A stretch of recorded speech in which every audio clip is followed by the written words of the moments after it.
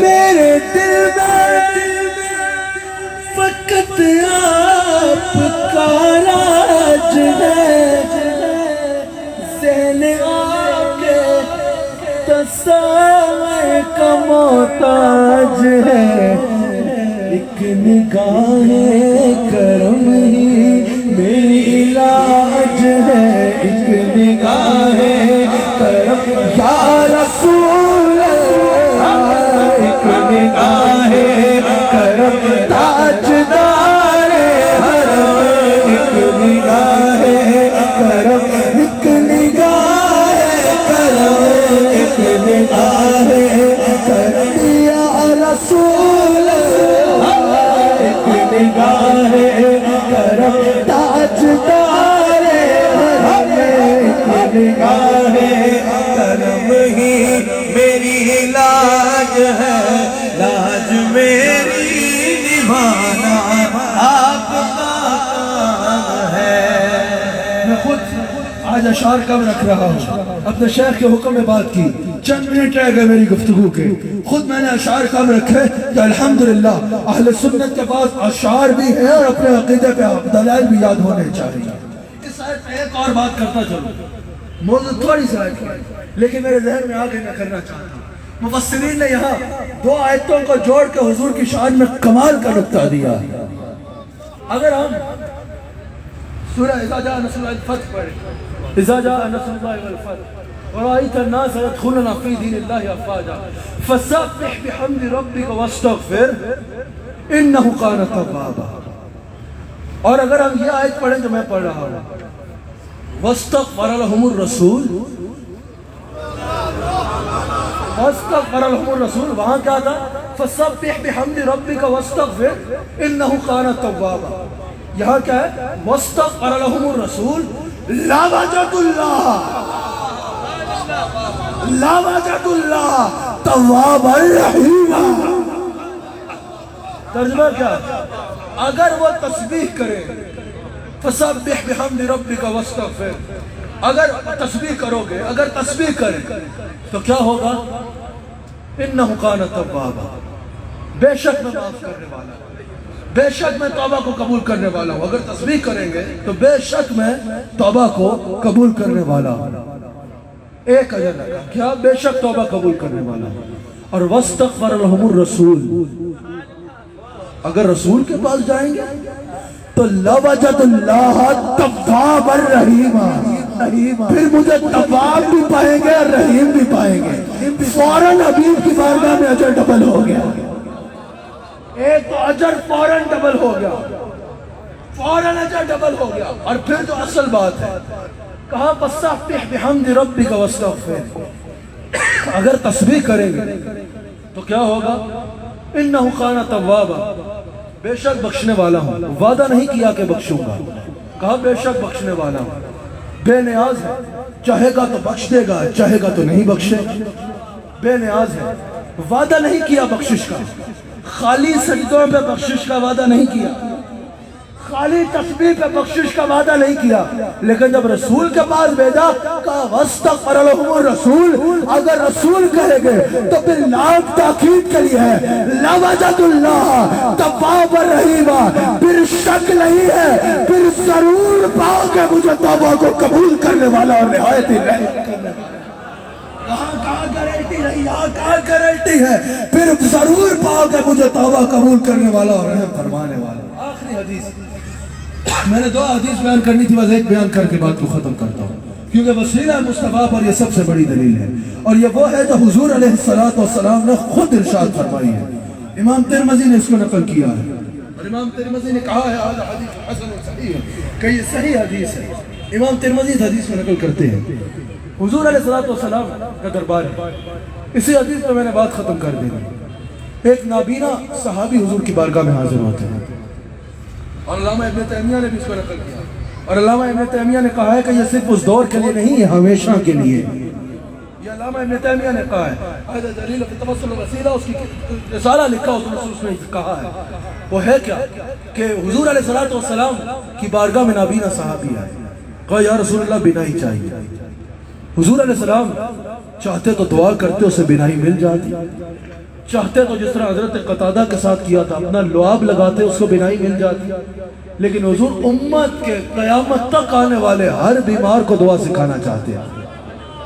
حضور نے فرمایا اپنے گھر جاؤ اور وہاں جا کے دعا مانگو. کن الفاظ ہیں کہ یا اللہ میں تیری بارگاہ میں تیرے حبیب علیہ السلام کا وسیلہ پیش کر کے عرض کرتا ہوں جو نبی رحمت ہے، اور پھر اپنی حاجت عرض کرتا. اور پھر حضور نے فرمایا کیا بات یہاں ختم ہے؟ نہیں. حضور نے فرمایا پھر اپنے گھر سے مجھے مخاطب کر. امام ترمذی نقل کر رہے ہیں کہ اپنے گھر سے مجھے مخاطب کر اور عرض کر کہ یا رسول اللہ میں نے آپ کا وسیلہ پیش کر کے اللہ کے حضور اپنی فریاد کر دی ہے، اب آپ میری سفارش کریں، اب آپ میری سفارش کریں. اللہ اکبر. صحابہ کہتے ہیں وہی شخص کچھ دیر بعد اسی مجلس میں آیا اور اللہ اس کو بینائی عطا کر چکا.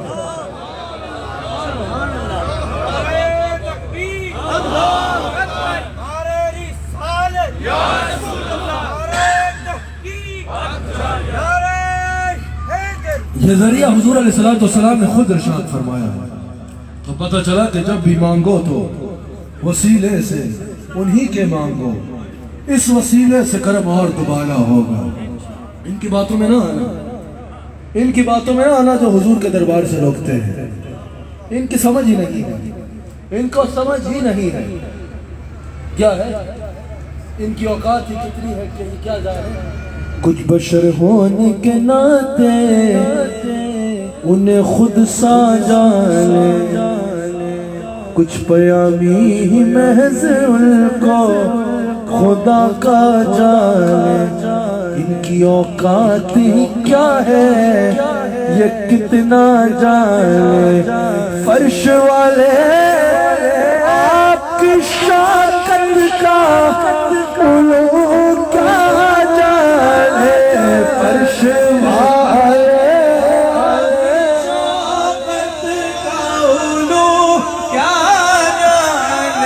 اس عرش پہ اڑتا ہے دھریرا،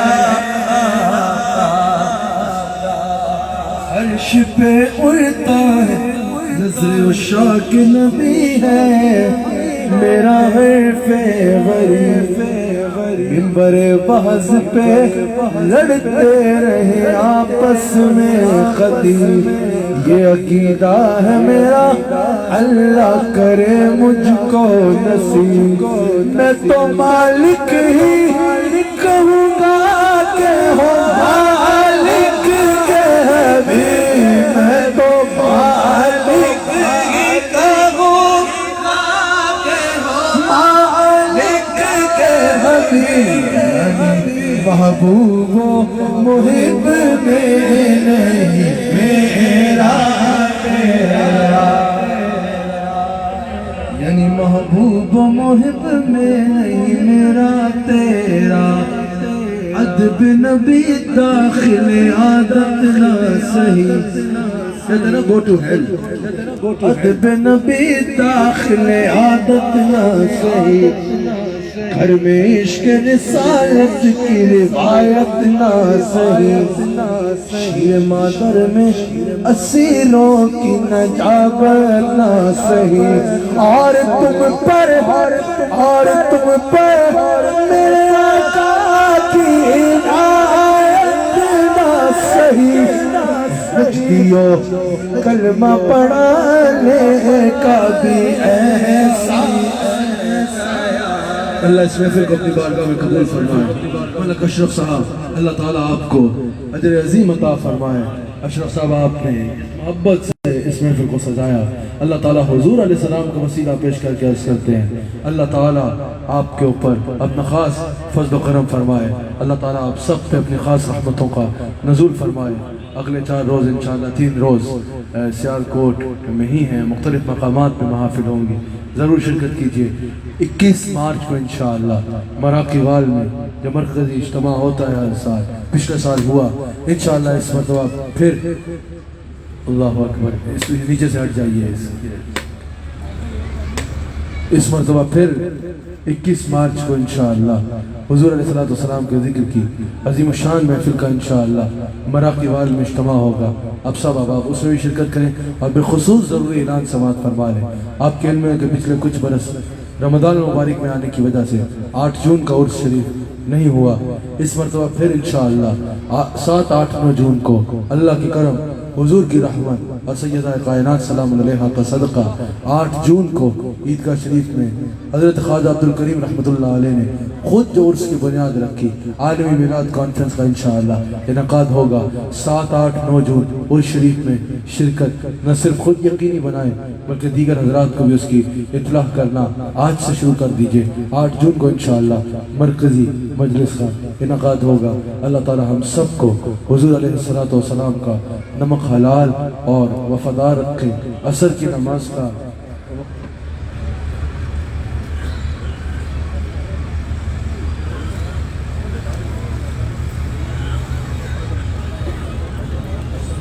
عصر کی نماز کا وقفہ ہوگا، صف درست فرما لیجئے۔